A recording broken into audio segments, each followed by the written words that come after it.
ఈరోజు రాష్ట్రంలో కొత్తగా 4 సీపోర్టులు కడతా ఉన్నాం. ఈరోజు రాష్ట్రంలో కొత్తగా 10 ఫిషింగ్ హార్బర్లు కడతా ఉన్నాం. ఈరోజు రాష్ట్రంలో కొత్త ఎయిర్పోర్ట్లు వస్తూ ఉన్నాయి. ఉన్న ఎయిర్పోర్ట్ల విస్తరణ జరుగుతూ ఉంది. పారిశ్రామిక కారిడార్లు ఉడుకులు పరుగులు చేస్తూ ఉన్నాయి. ఎప్పుడు ఎన్నడూ వినని పారిశ్రామిక వేత్తలు సంస్థలు ఈరోజు మన రాష్ట్రం వైపు లైను కడతా ఉన్నారు.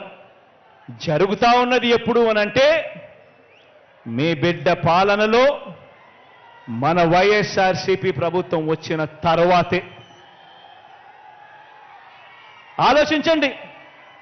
నేను చెప్పిన ప్రతి విషయం కూడా వాస్తవం అవునా కాదా అన్నది ప్రతి ఒక్కరూ కూడా ఆలోచన చేయమని కోరుతా ఉన్నా. ఆలోచన చేయడమే కాదు, ప్రతి ఇంటికి కూడా ఈ వాస్తవాలను తీసుకొని పొమ్మని అడుగుతా ఉన్నా మిమ్మల్ని అందరినీ కూడా. ఒకప్పుడు 2019లో ఆలోచన చేయమని అడుగుతా ఉన్నా. ఒకప్పుడు 2019లో మనం అధికారంలోకి రాకమునుపు ఏ ప్రభుత్వమైనా కూడా ఇది సాధ్యపడుతుందా అసాధ్యం అని చెప్పి అనుకుంటా ఉన్న పనులన్నీ కూడా ఈరోజు సాధ్యం చేయగలిగినాం. సాధ్యం అవుతాయా ఇవన్నీ చేయడానికి? గ్రామ స్వరాజ్యం తీసుకుని రాగలుగుతామా? ఒక లంచాలు వివక్ష లేని పాలన ఇవ్వగలుగుతామా అని 2019కి ముందు ఎవరినైనా అడిగితే కుదరనే కుదరదు, ఎప్పుడూ జరగలేదు అన్న మాటలు వినిపించే పరిస్థితి నుంచి ఈరోజు ఇవన్నీ కూడా జరుగుతూ ఉన్నాయి అనంటే ఈరోజు దానికి కారణం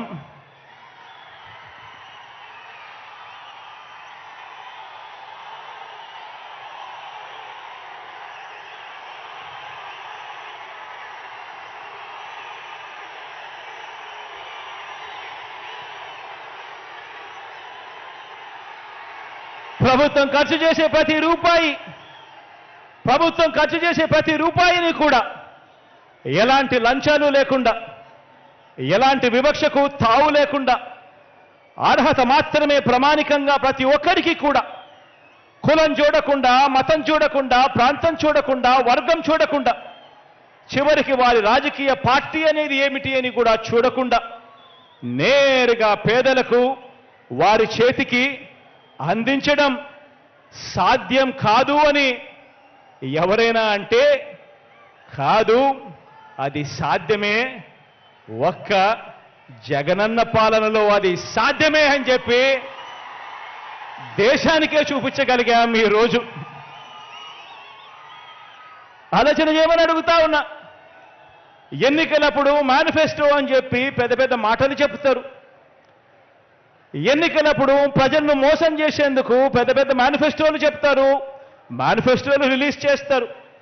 మేనిఫెస్టోలు రిలీజ్ చేయడము, వాగ్దానాలు చేయడం, ఆ తర్వాత మోసం చేయడము, ఆ ఎన్నికల మేనిఫెస్టోను చెత్తబుట్టలో పడేయడం, ఇది సాంప్రదాయంగా జరుగుతూ ఉన్న పరిస్థితిని మొట్టమొదటిసారిగా మీ బిడ్డ వచ్చిన తర్వాతనే ఎన్నికల మేనిఫెస్టోకు విశ్వసనీయత తీసుకొచ్చింది. ఎప్పుడు అంటే అది మీ బిడ్డ ముఖ్యమంత్రి అయిన తర్వాతనే అని కూడా చెప్పడానికి ఈరోజు గర్వపడతా ఉన్నా.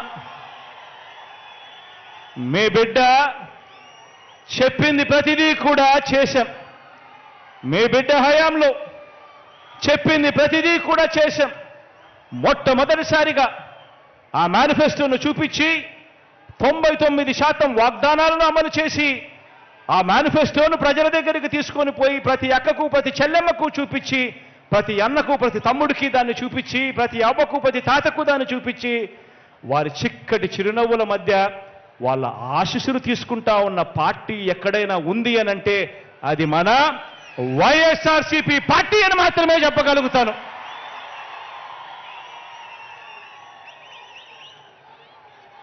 మరి ఇవన్నీ కూడా కనిపిస్తూనే ఉన్నా కూడా కళ్ళుండి ఈర్ష్యతో చూడలేని కబోదులు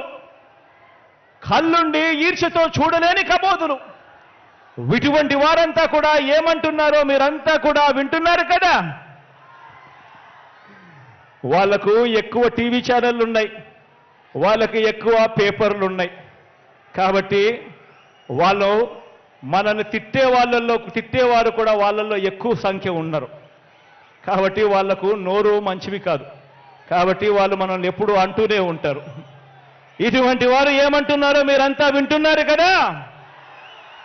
అబద్ధాల పునాదుల మీద వారు ఎన్నికల ప్రచారాన్ని మొదలుపెట్టారు. అబద్ధాల పునాదుల మీద వాళ్ళ ఎన్నికల ప్రచారాన్ని వాళ్ళంతా కూడా మొదలుపెట్టారు. ఈ ఎన్నికలు ఎందుకింత ముఖ్యమో, ఎందుకింత అవసరమో ప్రతి పేద ఇంట్లో కూడా ఉన్న ప్రతి అవ్వాతాతకు, ఆ ప్రతి అక్కా చెల్లెమ్మకు, ఆ ప్రతి అన్నా తమ్ముడికి చెప్పాలి. ఈ ఎన్నికలు కేవలం ఒక ఎమ్మెల్యేనో ఒక ఎంపీనో ఎన్నుకునే ఎన్నికలు మాత్రమే కావు. అందరూ ఈ విషయాన్ని గమనించండి. ప్రతి ఒక్కరూ కూడా ఈ విషయాన్ని గమనించి ప్రతి ఇంటికి వెళ్ళి కూడా ఈ విషయాన్ని చెప్పండి. వచ్చే ఎన్నికలు కేవలం ఒక ఎమ్మెల్యేనో ఒక ఎంపీనో ఎన్నుకునే ఎన్నికలు మాత్రమే కావు. ఈ ఎన్నికలు ఈ రాష్ట్రంలో ఈ 57 నెలలుగా పేదలకు అందుతా ఉన్న సంక్షేమాన్ని, వారి పిల్లల భవిష్యత్తుని నిర్ణయించనున్న ఎన్నికలు ఈ ఎన్నికలు అని చెప్పి ప్రతి ఇంట్లోకి వెళ్ళి చెప్పండి. ప్రతి అవ్వ, ప్రతి తాత, ప్రతి కుటుంబం భవిష్యత్తు, ప్రతి సామాజిక వర్గం భవిష్యత్తు, ప్రతి ప్రాంతం భవిష్యత్తు, ప్రతి రైతన్న భవిష్యత్తు, అక్క చెల్లెమ్మల సంక్షేమం, వారి ఇంటిలో కూడా జరుగుతా ఉన్న అభివృద్ధి, వారి పిల్లల భవిష్యత్తు అన్నీ కూడా ఈ ఎన్నికలతో ముడిపడి ఉన్నాయి అన్న సంగతిని ప్రతి ఒక్కరూ కూడా గమనించండి అని అడుగుతా ఉన్నాను. ప్రతి విషయము కూడా, ఈ విషయాలన్నీ కూడా ప్రతి ఇంటికి వెళ్ళి చెప్పండి.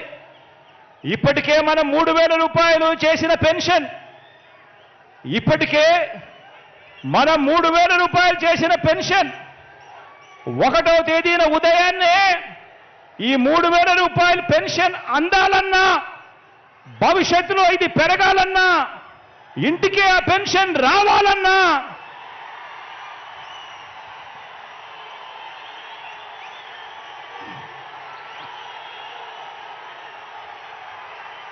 ఇప్పటికే మనం 3,000 చేసిన పెన్షన్ 1వ తేదీ ఉదయాన్నే అందాలన్నా, భవిష్యత్తులో పెరగాలన్నా, ఇంటికి ఆ పెన్షన్ రావాలన్నా